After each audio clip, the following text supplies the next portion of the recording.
तो hello friends, तो आज मैं ट्रायंगल में एक नया चीज़ बताने जा रहा हूँ, वह है हमारा मीडियन। तो इससे पिछले वीडियो में मैंने types of triangle according to angle मैंने बताया था। उससे पिछले पहले वाले वीडियो में types of triangle on the basis of side बताएं। आज मैं आप लोग को बताने जा रहा हूँ कि मीडियंस क्या है और एक ट्रायंगल में मीडियंस की संख्या कितनी होती है। तो इसका डिफिनेशन क्या है? The median of a triangle, किसी भी ट्रायंगल का मीडियन क्या है? corresponding to any side is the line segment joining the midpoint of that side with the opposite vertex। मान लेते हैं कि ये मेरा एक क्या है, ट्रायंगल है। इस ट्रायंगल का नाम मैंने दे दिया है ABC। अब उससे पहले आप समझ लीजिए कि अपोजिट साइड क्या होता है, अपोजिट वर्टेक्स क्या होता है। इसको पहले मैं समझा दूँ। जैसे ABC एक ट्रायंगल है, ABC जो है ये एक ट्रायंगल है। अगर आपसे पूछा जाए कि अपोजिट वर्टेक्स ऑफ AB, तो AB मेरा क्या है? तो एक साइड है और इस AB साइड का अपोजिट में वर्टेक्स क्या है। अगर आपसे पूछा जाए कि AB हमारा ये साइड है, इसके अपोजिट वर्टेक्स क्या है, एक सिंपल सा तरीका है, कोई टेंशन नहीं है। ABC ट्रायंगल का नाम है। A और B को काट दो तो क्या बच गया? C। इसका मतलब अपोजिट वर्टेक्स मेरा क्या हो गया? C। अगर आपसे पूछा जाए कि opposite vertex of BC, BC का क्या होगा? तो ABC ट्रायंगल है, इसमें BC को छिपा देंगे तो क्या बचेगा? A बचेगा। तो इसका मतलब हम क्या लिख देंगे? A लिख देंगे। इसी के माध्यम से आपको पूछा जाए कि साइड हमारा ये है, इसका अपोजिट में एंगल क्या है। साइड हमारा ये है तो इसके अपोजिट में क्या है। तो जैसे फॉर एग्जांपल के लिए अगर आपसे पूछा जाए कि अपोजिट एंगल और AC का अपोजिट एंगल क्या है, तो AC को हम छोड़ देंगे तो क्या बच जाएगा? B। तो एंगल B हो जाएगा। अगर आपसे पूछा जाए कि opposite side of angle C, angle C के अपोजिट साइड क्या है, तो अगर हम C को छोड़ देंगे तो क्या बच जाएगा? AB। तो ये तरीका है जिसके माध्यम से आप अपोजिट साइड, अपोजिट वर्टेक्स और अपोजिट एंगल आप निकाल सकते हो। चलिए हम लोग आ जाते हैं मीडियन में। तो हमारा किसी साइड के मिड पॉइंट को लेंगे। तो मान लेते हैं कि हम साइड जो है वह क्या ले रहे हैं? BC ले रहे हैं। तो BC साइड का मिड पॉइंट हमारा ये है। तो BC का अपोजिट में वर्टेक्स क्या हुआ? तो BC को अगर हम छोड़ देंगे तो क्या बच जाएगा? A।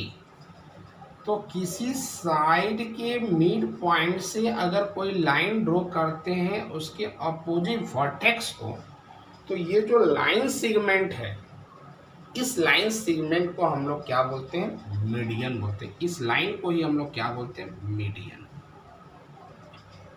तो क्या था मीडियन? किसी साइड के मिड पॉइंट से अगर कोई लाइन उसके अपोजिट वर्टेक्स को टच कर रहा है, उस लाइन सेगमेंट को हम लोग क्या कहते हैं? मीडियन बोलते हैं।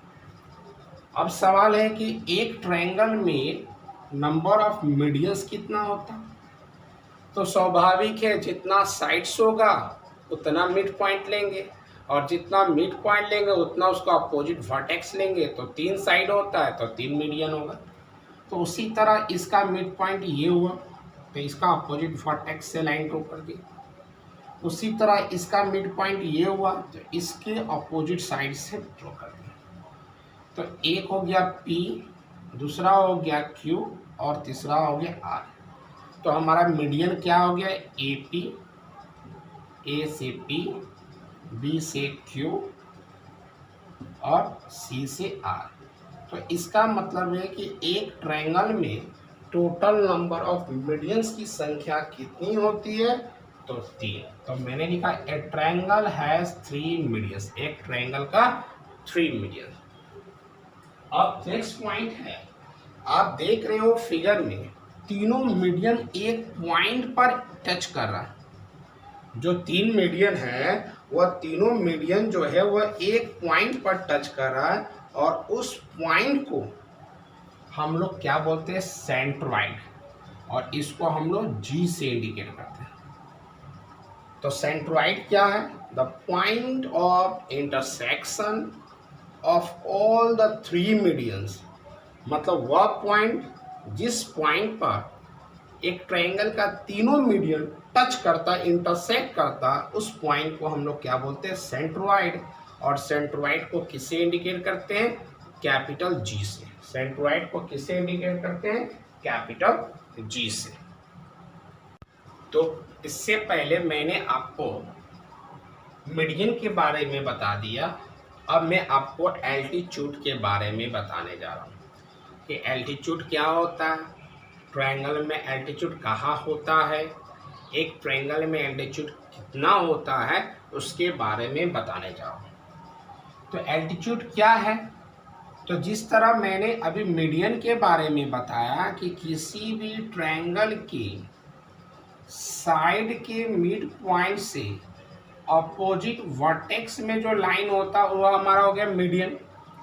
लेकिन एल्टीट्यूड में क्या है कि कोई भी ट्रायंगल है, मीडियन में मिड पॉइंट होना जरूरी था, लेकिन ट्रायंगल में क्या है, एल्टीट्यूड में क्या है, तो एल्टीट्यूड में आपको मिड पॉइंट से कोई मतलब नहीं है, आपको 90 डिग्री से मतलब है कि 90 डिग्री बन रहा है कि नहीं। तो इस वर्टेक्स से एक 90 डिग्री बनाएंगे, चाहे वह अपोजिट साइड का मिड पॉइंट हो या ना हो। जिसे मान लेते ये फिगर बनाए तो लग रहा है मिड पॉइंट है, चलिए ये एक ट्रायंगल बना दिया। इससे अगर हम एक स्ट्रेट लाइन ड्रॉ करेंगे जो कि 90 डिग्री बना रहा है, तो क्या ये पॉइंट जहां टच करा हुआ मिड पॉइंट है, नहीं। तो ऐसा कोई जरूरी नहीं है कि अगर हम एल्टीट्यूड ड्रॉ करेंगे तो वह अपोजिट साइड का मिड पॉइंट ही हो भी सकता है, नहीं भी हो सकता है। हो सकने का मतलब क्या है, अगर हमारा इक्विलेटरल ट्रायंगल है तो मिड पॉइंट जो है वह पॉसिबल होता है। अगर हमारा इक्विलेटरल ट्रायंगल या आइसोसेलेस ट्रायंगल होगा तो ये पॉसिबिलिटी है, अदरवाइज नहीं होगा। तो एक ट्रायंगल जो होता है और उस ट्रायंगल में एल्टीट्यूड की संख्या भी 3 होती है। ये मैंने जो बताया हुआ एक्विड के हिसाब से,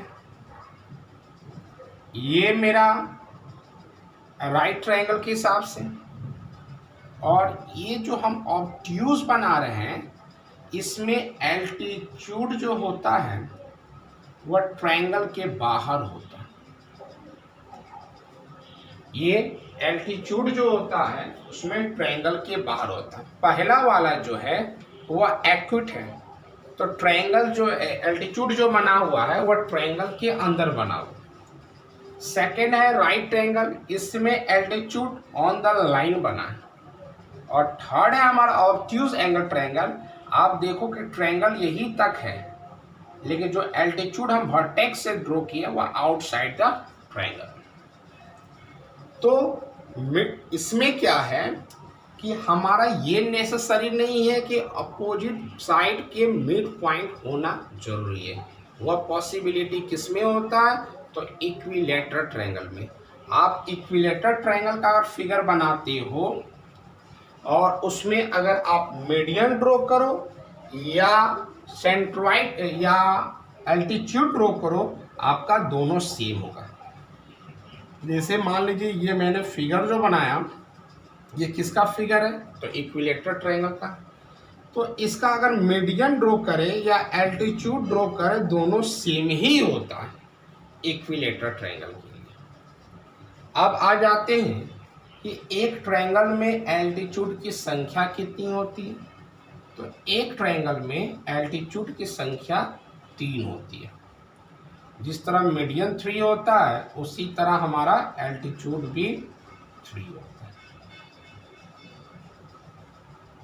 और जिस तरह मीडियन, तीनों मीडियन एक पॉइंट पर कट रहा था, तो उस पॉइंट को हम लोग क्या बोलते थे, ऑर्थो सेंटर। उसी तरह हमारा तीनों एल्टीट्यूड जहां पर मिलता है, उस पॉइंट को हम लोग क्या बोलते हैं, ऑर्थो सेंटर। उसको हम लोग क्या बोलते हैं, ortho centre. The point of intersection of all the 3 altitude, जिस पॉइंट पर मिलता है उसको हम लोग क्या बोलते हैं, ऑर्थो सेंटर। तो मैंने आपको बता दिया कि मीडियन किसे कहते हैं, मैंने आपको बता दिया कि एल्टीट्यूड क्या होता है, मैंने ये भी बताया कि एक ट्रायंगल में कितना मीडियन होता है, एक ट्रायंगल में कितना एल्टीट्यूड होता है, तीनों एल्टीट्यूड जहां मिलता है उस पॉइंट को क्या कहते हैं, और तीनों मीडियन जहां मिलता है उस पॉइंट को क्या कहते हैं। और ये भी साथ ही साथ बता दिया कि इक्विलेटरल ट्रायंगल एक ऐसा ट्रायंगल होता है जिसका तीनों मीडियन, तीनों एल्टीट्यूड आपस में सेम होता है, ओनली फॉर इक्विलेटरल ट्रायंगल। अब नेक्स्ट वीडियो में मैं आपको ये बताऊंगा कि एक ट्रायंगल का तीनों एंगल का सम 180 कैसे हम लोग प्रूव करते हैं, जो कि बहुत ही इंपॉर्टेंट है। आज के लिए इतना, थैंक यू।